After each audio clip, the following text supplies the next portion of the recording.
You got to have vision.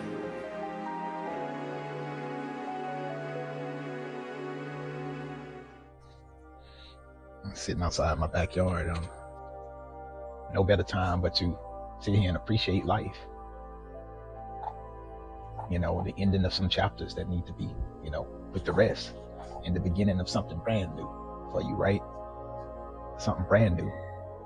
And with newness comes, sometimes there's a dark period in newness. It can be scary, for some people, but you shouldn't operate from a place of fear.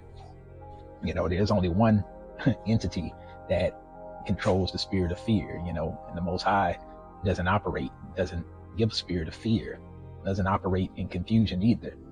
So know that during this new phase, right? If there's anything that you're letting go of, anything that you're walking away from, something you're starting new, right? You want to walk in it with confidence. It might be a little uncertainty, but make those steps and do it with confidence. Continue to proceed, and it'll get easier along the way because you're connected. As long as you're connected to the Most High, you'll get through it. You'll do more than get through it. You'll exceed. You'll meet and exceed everything that you ever dreamed of in this life. So let's remove the spirit of doubt, worry, anxiety, lack, fear, anger, bitterness, hatred. Let's release all that and bring in a new season of love, peace, happiness, success, motivation, and encouragement for others, not just for yourself, but for others. When you encourage others, you benefit from that as well. So we all did that. I see something beautiful when we all get on the same accord. So let's do that in this new season. Let's lift each other up and elevate. There's going to be some people that choose to stay where they are, mentally, spiritually, emotionally, physically, whatever it might be, right? And you can't force anyone to, elevate with you, change. And some people might, it just might be on their own timetables, right? Might be on their own time. Love them anyway. Love and root for them from afar if you have to, even from a distance. They don't have to know, but send that energy to them, send that good energy to them so that you can get yours. You encourage and motivate others. That's putting like positivity, that's putting points in your bank, right? To receive whenever it's time for yours to come to maturity, right? To come to fruition. You're going to receive because based off what you sown into others, not just yourself, but others. Whatever it is that you sow into others, let it be something good. Let it be something that when the harvest comes, that is, it's something that promotes life and love and not division and hate and death, right? Let's move in that energy. Let's move in that energy.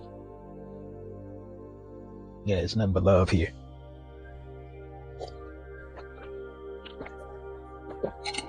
Got some good water here. I got some cucumber, lemon, lime, and cayenne pepper. And a cayenne, you can kind of see the color in it. Cayenne. Good for you. I welcome this new season of success, happiness, peace, maturity for a lot of us, not just myself, but for a lot of us, that we grow, that we become mature in all areas of life, and that we act that way. But in that maturity, that we also never forget that inner child that resides in us. That child is what gives us the spark and the motivation to do the things, chase the things that we aspire, right? What's embedded in our soul, the things that we were put here to do.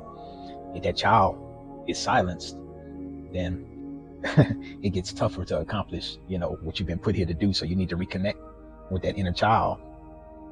It might need some healing, right? You go through the healing process. And sometimes people here can't help you. You might be going through things and realize that sometimes people can only do so much, right? It's like when people are sick, you see people in the hospital and, you can go and visit and everything else, but it's kind of like all you can do. You're like, I wish there was more I can do. Do what you can, and, we leave the rest up to the Most High, right? When it's out of our control, you contribute in the best way that you can. And that's you doing your part. And then the Most High takes the rest. You make a deposit, right? You make a deposit. And I'm not talking monetary. You make a deposit into somebody else's life, into your own life, right? You definitely want to take care of yourself first. In cases like that, you do need to be selfish. Because, selfishness gets labeled like a bad label, but there's a healthy dose of selfishness that we all must possess, I feel like, because you're no good to anyone unless you're good to yourself. Build yourself up in all areas, right? You bring somebody else into the equation, then it's going to pull from you if you're not 100%, fulfilled by yourself. That's why you have to be selfish. It's how people can experience the best version of you. Because if you diminish that, if you don't hold on to that bit of selfishness that's necessary, you lose it. You'll lose it. And you start to conform to other people and whatever direction they might want you to go into.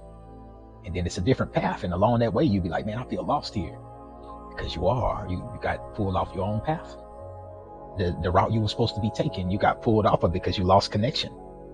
You lost the connection that you were supposed to keep. The Most High. Because see, as soon as you get here, they detach you from that connection. And I feel like the part of our mission here is to reconnect and stay connected. Staying connected is how you make it through this thing. You navigate all the twists and turns, the ebbs and flows, right? You're able to survive everything when you're connected. Notice I say survive everything. That means, you're going to face challenges, but you don't have to be afraid of anything when you're connected. You don't have to be afraid of anything. Matter of fact, you just watch, and you watch how other people react to things, and you're like, maybe them seeing how calm you are would teach them something. I have people in my life like that. Some have passed away. A few of them are still here. I'm grateful to say they're still here. And I observe how they respond or don't respond whenever they're faced with situations that might crush somebody else. That comes from experience. I don't believe they were always that way, but it just goes to show you keep on living. Just keep on living. The older generation, when they lost so many loved ones, when they get up in age, they're not the ones crying at the funerals. All their tears, they didn't already cry. They understand that is a part of life. They understand that storms are a part of life.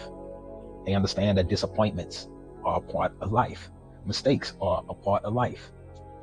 That's why you don't see too many older people get rattled, get upset, get out of character. They, for the most part, just be chilling. But you ask them something, they'll tell you. That's why it's important to pay attention to them, before they get to that point to where they're not talking no more. When someone's no longer talking, when the library doors are closed. The library's been closed. Like, you allow time to pass when you could have been, getting all this knowledge, this wisdom. Because I feel like that's what each generation is supposed to do. You're supposed to, like a relay, you hand it off to the next one. You hand them off at an advantage. Like I say, you're the first leg of the relay, you pass that baton to your seed, right? To your, whoever it might be. It could be friend. It don't just have to be family. But when you pass that baton, you want to make sure, hey, I earned this along the way. Here you go. At an advantage. There might be some legs where it's rough for them and they might not come out on top. They might give it to you at a disadvantage, and you're gonna have to make up for the lost time. Try not to be that. Try not to be in a position where you're making up for lost time. It's doable though. It's doable. You ever seen track meets where, the first leg go out and it's just, they blazing, right? You get to that second leg, they had an advantage, but then they lose it. The third leg, like, gotta work harder now. But I've seen it to where that third leg has came back and reclaimed that first place spot, and the anchor. Fourth leg comes in and brings it home. So you want to make sure that you at least able to get to every leg of that race, and just requires you not to quit. It also requires you not to do things that could disable you in that race, right? There's things along your path that can stunt your growth, right? In certain areas of life. So finish the race. Just don't quit. And don't compare yourself to other people. It's not always a sprint. Sometimes it's, like they say, a marathon, and you look at it like a cross country meet. Long distance running is what it is. This is long distance. There might be some areas where you get excited and you have the energy to sprint. And there are going to be some areas where you just need to pace yourself. You're going to come across different terrain. It might be muddy. It might be, hot, cold, different elements, right? And you have to pace yourself. So run, walk, crawl, whatever it might be. Do your best not to give up on the race, on your path. I got nothing but love for you. Later. Got to have vision.